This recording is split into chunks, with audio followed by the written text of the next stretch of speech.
Control on the beat.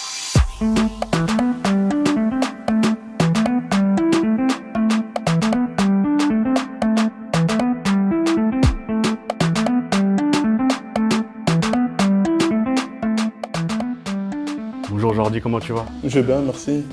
Merci de recevoir Léopard Foot. Avec plaisir.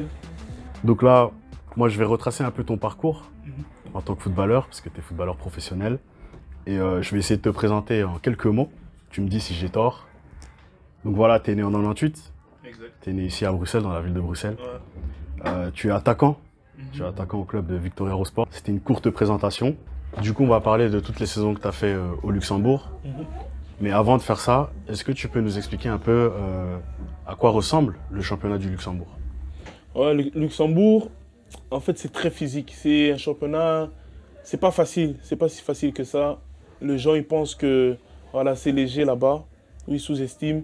Mais voilà, c'est très physique, c'est très costaud. Et voilà. Mais pourtant, toi, quand tu arrives, tu sens que tu as du mal ou ça va directement? Au début, franchement, quand je suis arrivé au Luxembourg, j'avais un peu du mal. Mais heureusement, j'ai connu la D3 donc en Belgique, la D1 amateur en Belgique.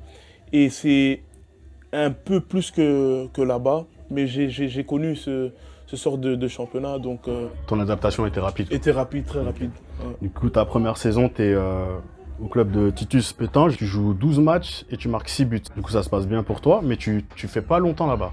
Et ensuite, tu changes de club et tu rejoins ton frère, c'est ça? C'est le club-là qui est venu te chercher ou c'est encore en lien avec ton frère? Comme tu as dit, j'ai joué quelques matchs. J'ai prouvé quand même que voilà, je suis un attaquant qui peut marquer. À Pétange, il y a eu d'un coup un choix La direction? de la direction, voilà exactement, pour que voilà. Ils m'ont fait comprendre que c'est mieux que j'aille ailleurs pour jouer plus de minutes. Et voilà, il y avait un club au Luxembourg, Victoria Rosport, où je suis maintenant. Chaque semaine, il m'appelait pour que je vienne là-bas. Il m'assurait que j'allais jouer à 100%. Et voilà, on a parlé avec les dirigeants de là-bas et voilà, ça a matché direct. Est-ce que tu peux expliquer la saison que tu vis, la première saison que tu vis au Victoria Rosport, où tu joues 8 matchs et tu marques 6 buts? Est-ce que tu peux expliquer, raconter cette saison-là? Ouais, franchement, je suis arrivé là-bas et je savais que voilà, ici, j'allais jouer. Je veux aider l'équipe. J'avais une niaque, j'avais la dalle. Moi, je voulais déjà partir depuis longtemps, mais bon, il faut les stats, il faut jouer, il faut tout ça. Maintenant, là-bas, je jouais. J'ai montré, j'ai prouvé aussi que voilà, je peux marquer, je peux aider l'équipe. Et voilà, au début, je l'ai prouvé. Puis, il y a eu malheureusement cette blessure. Maintenant, on va essayer de retracer un peu ton parcours. Je sais que tu as commencé, tes débuts, tu les as fait à Kortenberg. Exactement. Ouais. Est-ce que tu peux un peu expliquer tes débuts dans le foot? Donc, tu es tout petit. Qu'est-ce qui te plaît dans ce sport-là et comment ça se passe pour toi à ce moment-là? Ben, moi, ça a commencé en fait dans la famille. Tout le monde jouait au foot. Mes parents, mon père aussi jouait au foot au pays et tout.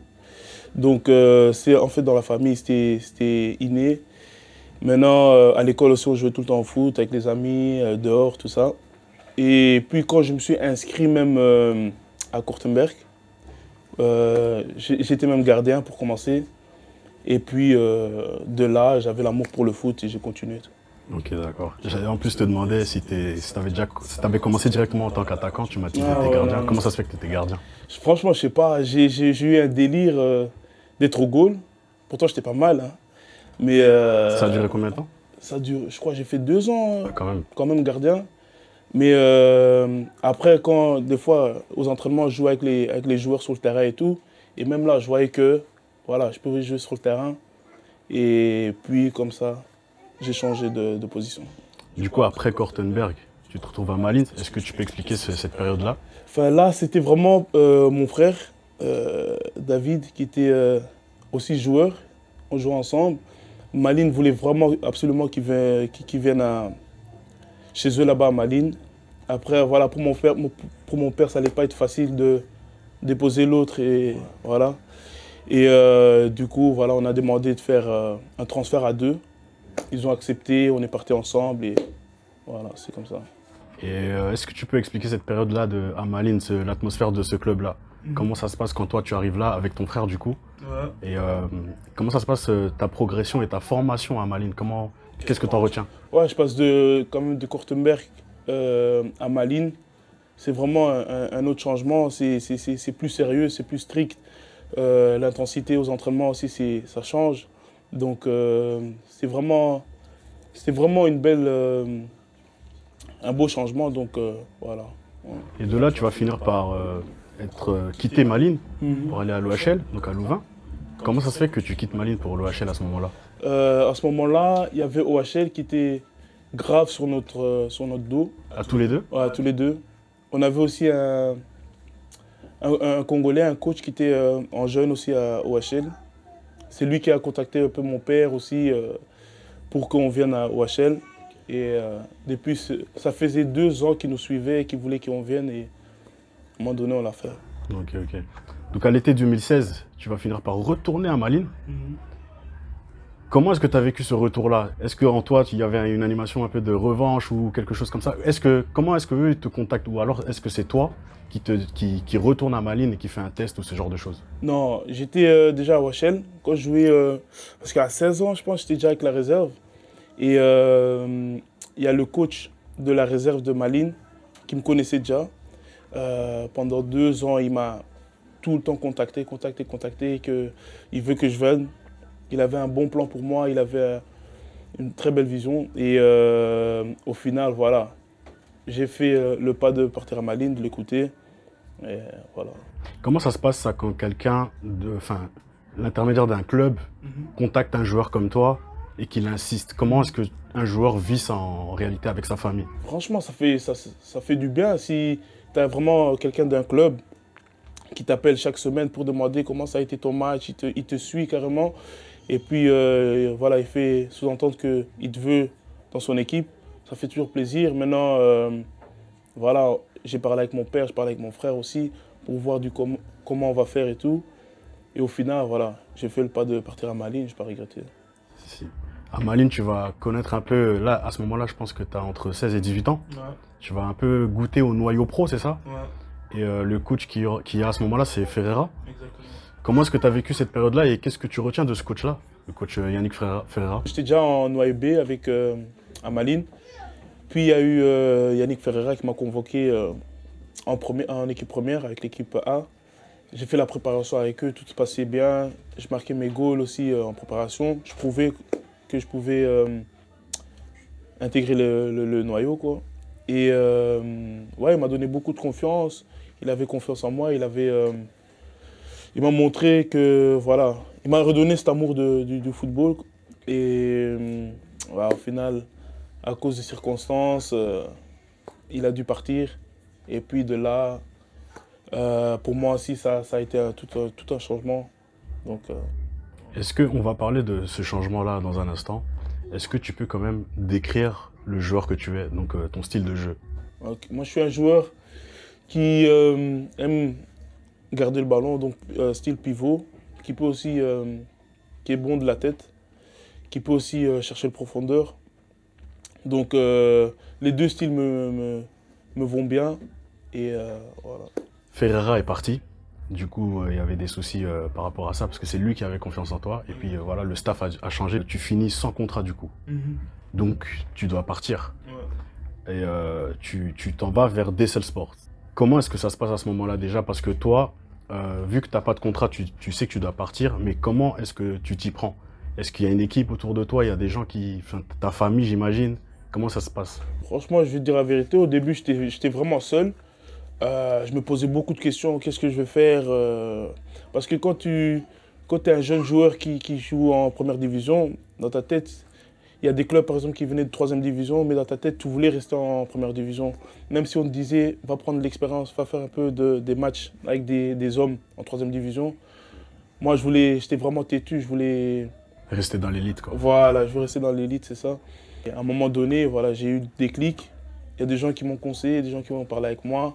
Dans cette période-là, j'ai fait la rencontre aussi de Andy, qui m'a beaucoup conseillé, qui m'a fait comprendre que je dois faire ce pas de descendre un peu pour monter par après. D'accord. Ouais. Du coup, tu vas à Dessel Sport et là-bas, ça se passe bien pour toi?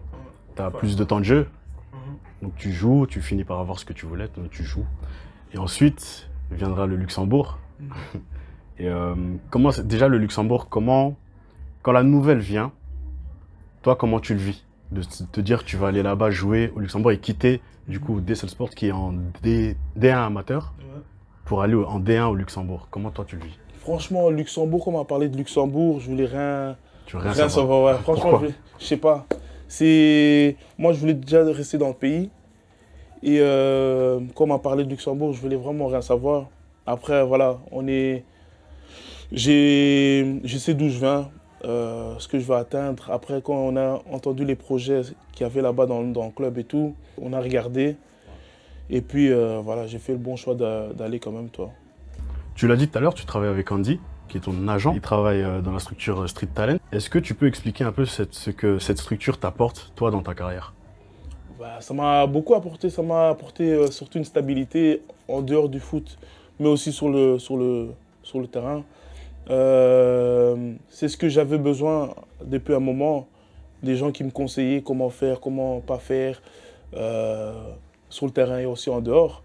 Parce que voilà, il n'y a pas que l'aspect foot, il y a aussi en dehors où tu as besoin d'être encadré, je vais dire entre guillemets. Tu penses que c'est indispensable pour un joueur de foot d'être accompagné par une structure comme Street Talent? Ouais, tu es obligé. Franchement, si sur le terrain tu fais ton taf, mais en dehors, tu n'es pas vraiment concentré à 100% ou tu n'as pas la structure que tu dois avoir, à un moment donné, tu peux craquer, quoi. Du coup, comme tu travailles avec Street Talent, je suppose que voilà, Andy fait partie de ton entourage, mais il n'y a pas que lui, il y a ta famille, tes amis. Et du coup, je vais inviter certaines de ces personnes ici avec toi et je vais leur poser quelques questions si tu es d'accord. Avec plaisir. Du coup, voilà, on est maintenant en présence de ton entourage, une partie de ton entourage. Une partie, Est-ce que tu peux, toi, les présenter? Tout au bout, on a mon frère Vidal. C'est lui aussi, quand là tantôt je parlais de mon frère, qui joue aussi au foot, qui me soutient tout le temps, même de loin, il vient toujours à mes matchs. Et même s'il ne vient pas, il me soutient tout le temps, qui me donne surtout cette niaque de ne pas lâcher, qui est toujours derrière mon dos. Donc c'est lui Vidal. Après ici, tu as Andy. Andy, de qui je parlais, Street Talent, qui a rapporté quelque chose de plus dans ma vie, qui est toujours là. Quand j'ai besoin des questions, j'ai des soucis ou quoi, qui est toujours là à me soutenir. Et voilà. Et puis ici, tu as ma future femme, voilà, qui est toujours là pour moi, toujours aux petits soins, qui m'apaise beaucoup aussi dans ma vie. Et voilà. Qu'est-ce que Jordi m'apporte en fait dans ma vie? Bah, tout simplement, il me rend meilleur. Pourquoi il me rend meilleur? Parce que lui s'améliore et la structure doit s'améliorer aussi. Un joueur de foot ne peut pas rester toujours dans cette middle, rester toujours au même niveau. Il doit toujours essayer de passer un palier. Et nous, en tant que structure, on doit l'accompagner à passer ce palier. Pour l'instant, ça fonctionne très bien. Comme on sait aujourd'hui, Jordi est meilleur buteur du championnat de Luxembourg, avec 14 goals en 15 matchs. C'est quelque chose d'exceptionnel. Et ici, vous avez vraiment une partie de l'entourage qui fait vraiment le travail au quotidien. Sa femme qui, comme Jordi l'a dit, aux petits soins. Son frère ici qui lui donne la niaque. Et moi, Monsieur Solution. Mais justement, Monsieur Solution, avec Street Talent, Oui. Quels sont les outils que toi tu apportes à Jordi? Qu'est-ce que tu mets en place pour qu'il soit bien? Ce qu'on apporte, c'est ce petit plus, comme Jordi aime bien le dire. C'est un garçon autonome. On ne doit pas le dire d'aller courir, on ne doit pas le dire d'aller à la musculation, on ne doit pas le dire d'aller faire ses soins. On ne doit pas lui dire grand-chose en fait. C'est juste quand il a cette période un peu de doute, où il a besoin de ce petit boost avant le match et lui dire voilà, Jordi, tu vas le faire. Et il le fait. Donc tout simplement, nous, de notre côté, on est très contents. Évidemment, il y a tout cet aspect aussi en dehors du football, contrat ou bien les quelques soucis personnels. Et nous, on est là. Bon, là, on a beaucoup parlé de club. On va parler un peu de sélection, hein. J'ai vu encore un autre article qui mentionnait que tu avais participé à une sélection des Léopards L Europe, ici en Belgique. Et je pense que tu avais entre 17 et 19 ans. C'est une sélection non officielle puisqu'elle n'a pas été soutenue par la FECOFA, donc la Fédération congolaise de football. Mais est-ce que tu peux nous expliquer un peu cette expérience-là? J'étais à l'époque à OHL et moi, avec un autre Congolais qui jouait avec moi, on a eu une convocation. Même nous, on n'était pas au courant, mais c'était passé via le club. C'était une convocation pour le binationaux, c'était un truc comme ça dans le temps. Et voilà, on a assisté, on est parti aux entraînements, on a fait quelques entraînements et puis on était parti même en tournoi. Ça s'est très bien passé. Ah, aujourd'hui, tu as 23 ans. Exactement. Est-ce que tu penses à la sélection congolaise? Bien sûr, c'est un rêve que j'ai depuis un moment.